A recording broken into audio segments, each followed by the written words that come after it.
welcome back to the chat. If you are new here, my name is B. Please make sure that you like, comment, and subscribe so that you don't miss any future videos like this.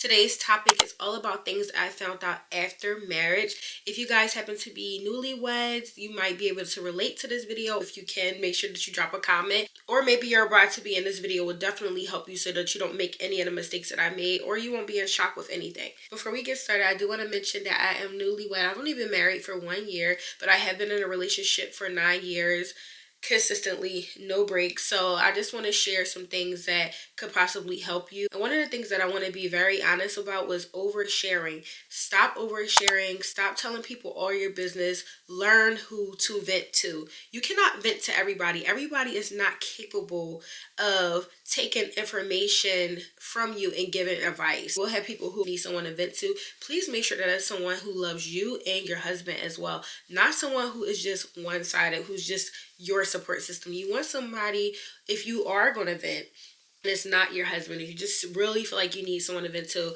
because I recommend venting to your husband, but if you really need someone to vent to about your mate, make sure that they love you and him. And I say that because a lot of times we go to people who are just on our side, who we know are going to side with us, who's going to give us all the feedback that we want to hear. But you really want to vent to somebody who's going to see both sides, who's someone who really cares about both of you and someone who wants to see your marriage work. Not someone who's just for you, because they could possibly not even care for your husband or care whether your marriage works out or not. They could just be telling you what you want to hear, and sometimes what we want to hear isn't always what we need to hear. Be careful who you vent to, and also oversharing. Some things you just can't tell. Some things you just can't tell to everyone. Everything is not meant for the streets. Sometimes you are just going to have to bite the bullet and just go to your husband and tell him what it is that is bothering you, or what it is that you want, or you need, or you desire. Sometimes you're just going to have to bottle it in. I know, ladies, I'm guilty of it, and that's why I'm trying to warn you that we love to get in our women's circles and chit-chat about our husbands, but let me tell you, that could also be used against you. That is a weapon that could be used against you by telling people the things that are going on in your marriage. And I will say that I actually stopped oversharing before I got married. Although I was guilty of that, I will say that I learned to stop oversharing, ladies, right around the time when, I want to say right before I started actually planning my wedding. I think that's when I started realizing that I didn't really need too many people. It started to become full circle for me that this is just us. It's just us. There's no me, you, and them. It's just us, and maybe that's how we were able to take that next step to that final commitment. I'm glad that I learned that, because I had made a mistake, a big mistake, by letting not 1, 2, or 3 people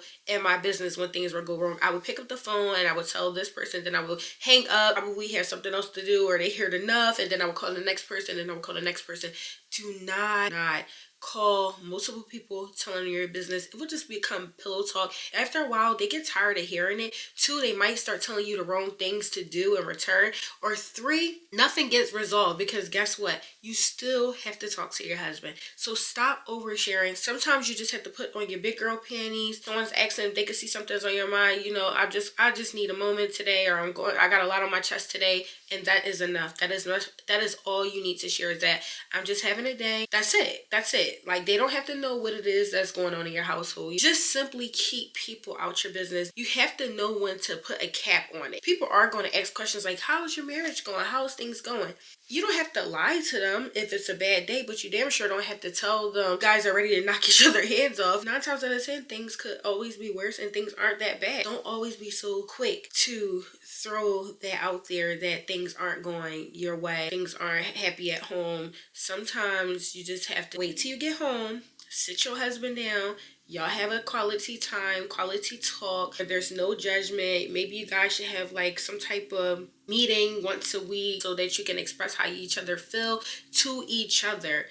If you really need a medium in the room, I will say just be careful who that person is. If you actually feel like you guys, I just don't recommend it. I really just don't recommend it. I feel to really build a strong foundation it should just be you two. Even counselors are human. We also have to get out of our heads that counselors know everything. They do not. They are humans. They also have problems in their marriage. Do not believe that any marriage is perfect. And that brings me into my next topic. Thinking that marriage is perfect. Thinking that once you walk down the aisle, everything is going to be perfect. If you put a band-aid, if you throw a cover over whatever mess and whatever situation you guys had before marriage, it's simply just going to resurface after you walk down the aisle. After you say I do, those problems are going to resurface because they never really been fixed. So if there is something that you expect from your wife or your husband to do before you get married, or if there's a problem that needs to be fixed, do it before you say I do. If that's something that will keep you from walking down the aisle, if you feel as though that's something that will keep you guys from being married and keep you guys in a healthy marriage, then address it before you walk down the aisle. Ladies, do not put it to the side because you are so anxious to get married. Because if that's your husband, it's going to happen. If that's meant to be your husband, if things are meant to be, it's going to happen. You do not have to rush it. You do want to make sure that when you do take those steps, and granted, no matter when you do take those steps, there's always going to be things to constantly work on, because that's part of marriage. You guys are constantly going to continue to grow. But if there is something that could possibly be a deal breaker, or that could possibly bring you to divorce, do not ignore it because you have a date set and you done started telling people that you are going to get married. It does not matter what they think.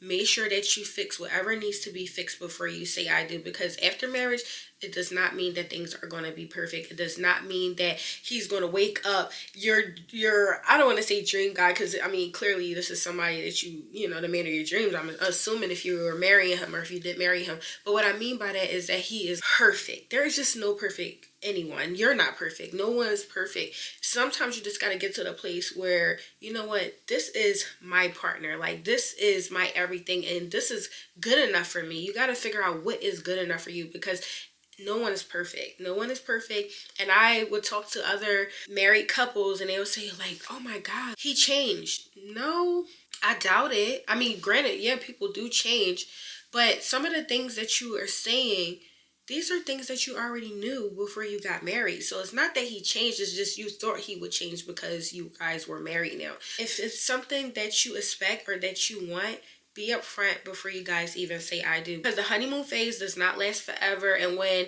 that phase is over, it doesn't mean that there's nothing else to look forward to. You gotta keep things, you know, spicy. You gotta keep things spontaneous. It's what you put into it. If you are expecting things to just be perfect, reality check, boo. It is not going to be perfect. But you have to get to a point where you say to yourself, you know, it's not perfect, but it's good enough.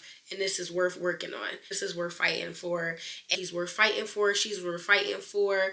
Know what you're getting yourself into. But we're also realize there is going to be days where he's going to look at you too like, oh my God, I just cannot stand her.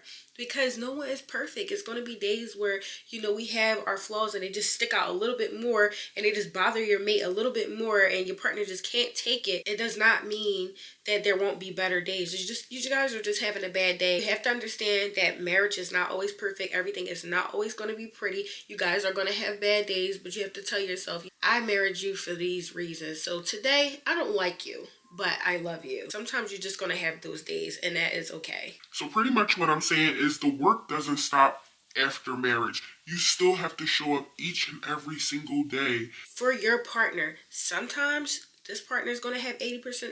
Sometimes this partner is going to only have 20%.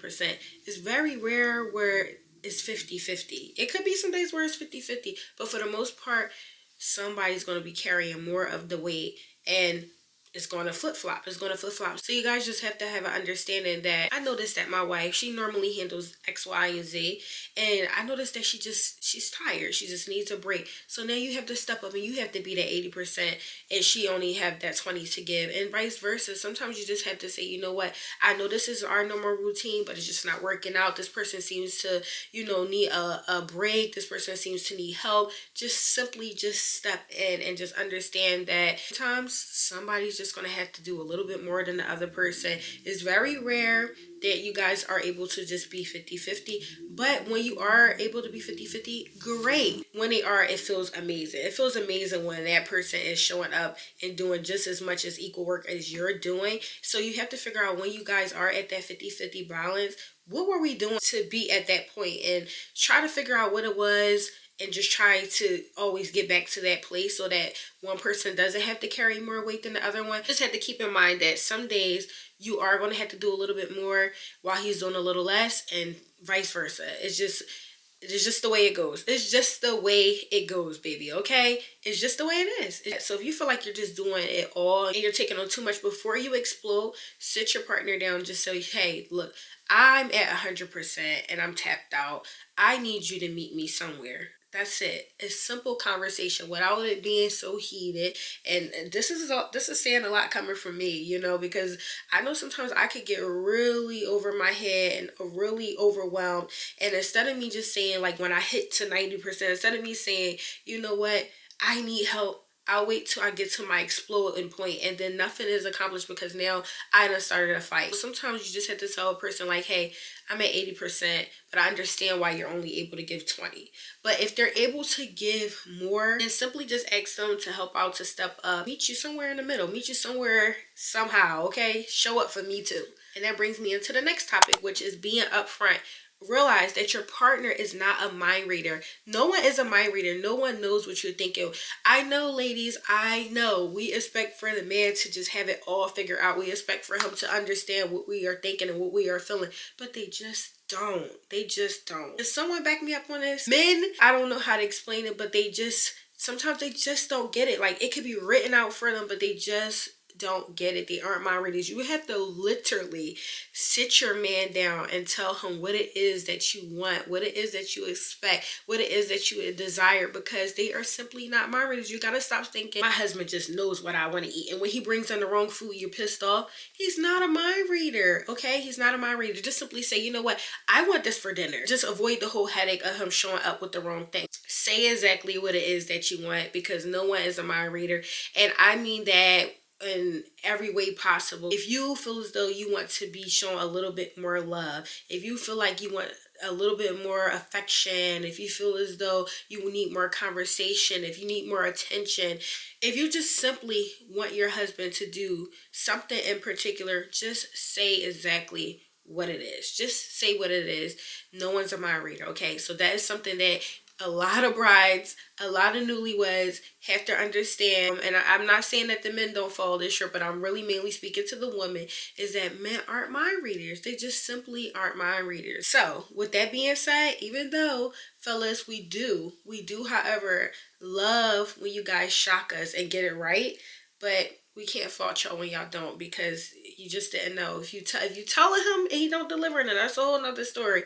But a lot of times we just don't say what we want, ladies. So be vocal in your marriage. Let your partner know, and fellas, let your partner know as well what it is that you want and what it is that you expect. And like I said, even you, whatever it is that you desire, whatever it is that you need her to do to please you, you just have to be upfront when it comes to everything, and just really let a person know what it is that you are expecting, because they cannot read your mind. And to touch base a little bit more on, like, speaking your mind, letting your husband know, you know, sometimes, like, we'll look at other couples and we'll think that other couples are just perfect, and that's what brings me into this topic of thinking other couples are perfect. No couple is perfect. There is no perfect couple out here. Sometimes you might be like, oh my gosh, her husband really seems to get it. Like, he just randomly brings her flowers. I can almost bet you, ladies, she taught her man to do that. I can almost bet any amount of money that any man who brings his woman flowers on a regular, that's a standard that she put out there early on in the game, and he just knows, like, I have to bring my woman flowers because this is what she expects of me, and I want to please her because she made it very clear and vocal again that that is what she expects. So if there's certain things that you see in other marriages and with other couples or whatever, and you say, you know what, they just seem like they really just got it going on, guess what? They're talking to each other. They're communicating. They are expressing what it is that they want from each other. So again, that goes back to the communication thing. You have to communicate what it is that you want. You can't be afraid. You can't go to bed angry. You can't just fault the person for not knowing. That's why I say you have to speak up. You have to communicate, because no one is a mind reader, and every other couple out there that you are idolizing, they are putting in that work that I'm speaking about. It's not that they're perfect, it's just that they're putting in that work. They're putting that effort to please each other. They're doing what it is, because I don't really know any man who just thinks on his own that, you know what, I should bring my woman flowers every week. Maybe he might do it on a holiday without you telling him, or a birthday or something like that. But on a regular day, and we see those ladies like, wow, she really got fresh flowers every single week. Hello? Don't you think I deserve fresh flowers too? She taught her man that. You got to teach your man how it is that you want to be treated. You got to let him know what it is that you expect from her. And fellas, the same thing with your woman. Let's just say you see your homeboy and his wife just, completely caters to him. He comes home, she has a meal waiting for him. And dag, like my wife, she ain't cooked me nothing. Well, she ain't cooked me nothing for the game. Well, guess what? That other guy, he probably told his wife, like, hey, I would really like some hot wings when I'm watching football. Simple. It's very, very simple. You just have to let your partner know what it is that you expect and stop leaving the assumption that they're just going to get it. If you see these things happen in other marriages, best believe someone told someone what it is that they wanted. They didn't just wake up and just say, you know what, the game coming on and I just love making my man hot wings while he sit down and watch the game and scream at the TV. No, her husband told her, you know what, babe? I love them hot wings. I would love to have some hot wings when I'm watching the game. Hello, all you have to do is just be more vocal. Who would have known it was something as simple as just being more vocal? Now you understand your favorite couple. Now you understand that they weren't perfect. They were just communicating. They were just simply putting in work and showing up for each other. And you just happen to like that. So guess what? Now you're going to put in the work and now you guys are going to show up to each other and now you're going to be your own favorite couple. And since we're on the topic of teaching your partner what you want, another thing you want to do is try to keep things spontaneous. I know it's very hard, especially if you a couple who works. I mean, most of couples work, so it is hard to, always come home and have like all of the energy in the world. It's hard to try to keep things spontaneous, but it could be the littlest things that you can do on a daily basis. And like I said, these are things that I'm working on also. Like I do not want you guys to think that I just got everything figured out. These are just things that I know in the back of my head that even though when I'm slacking, these are things that I need to get back to. Keeping things spontaneous, and it could be the littlest things you guys can do to keep things spontaneous. It doesn't even have to involve money. It doesn't always have to involve a vacation out of the country, so let's just be more realistic. You don't want to wait that long for things to be spontaneous. You can do little things right at home. You guys can cook together. You guys can give each other massages. You can paint. You can have little in-the-house date nights. You can go for walks. Just so many ways to keep things spontaneous. You do what you want to do in your bedroom to keep things spontaneous, ladies. If you want to put on some little fancy lingerie or whatever, if you want to put out your little favorite pumps on for your man just to keep things, if that's what keeps things spontaneous for you, whatever it is that you can do to keep things spontaneous, try to normalize those things as much as you can. In reality, it really is easy to get comfortable. That's just what it is. It's just so easy to get comfortable. And if you want to get out of that comfort, remember to come back to the things that you guys used to do. Of course, quality time, outside of your house is also great. Like I said, those are just some things that don't really cost money because you were going to eat anyway. So you guys just take time to eat together. Massage, you can just go and get some basic body oil. Ladies, sometimes we like to be comfortable and we like to be in our little nightgowns. Sometimes you gotta spice things up. Once your kids are asleep, put on something sexy and just give your man something to look at. That is also very important to keep in mind. Just keep things fun. Don't overthink it. Don't break the bank. These are just things that you can do on a daily basis. All right, now let's move along.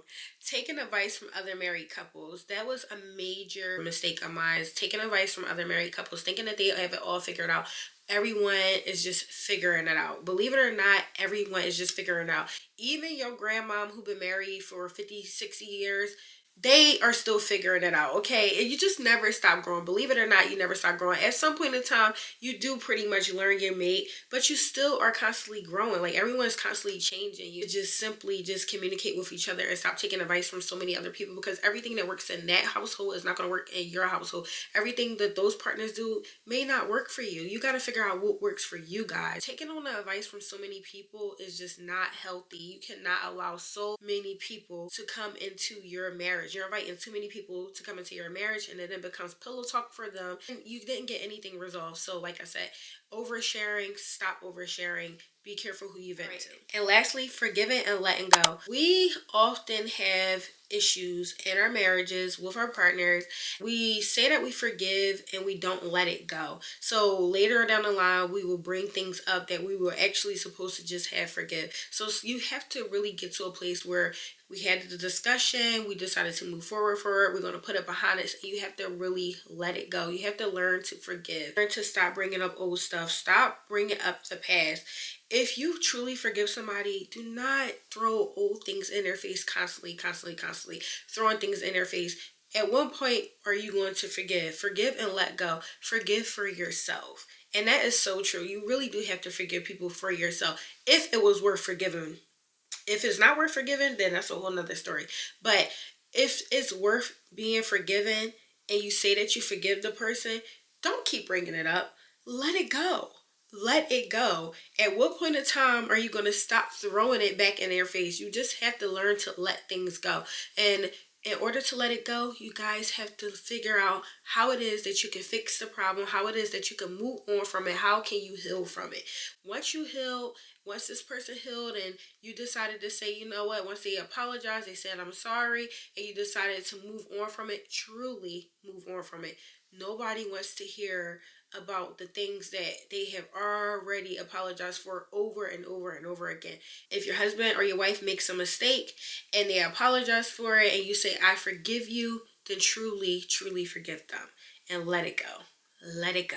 It's okay. Let it go. Say what it is you got to say. Get it all out there, and once you feel like you got it out your chest, do not bring it back up 6 months later, okay? Because that is not being forgiven, and everyone deserves to be forgiven. All right, friends, that was it for today's chat. I appreciate you guys tuning in. If you haven't done so already, please make sure to hit that subscribe button so that you don't miss any future videos. Feel free to leave me a comment below if you want to chit-chat a little bit more, and give me a thumbs up if you found this video helpful. I appreciate you guys tuning in. As always, I'll see you guys in our next video. Bye.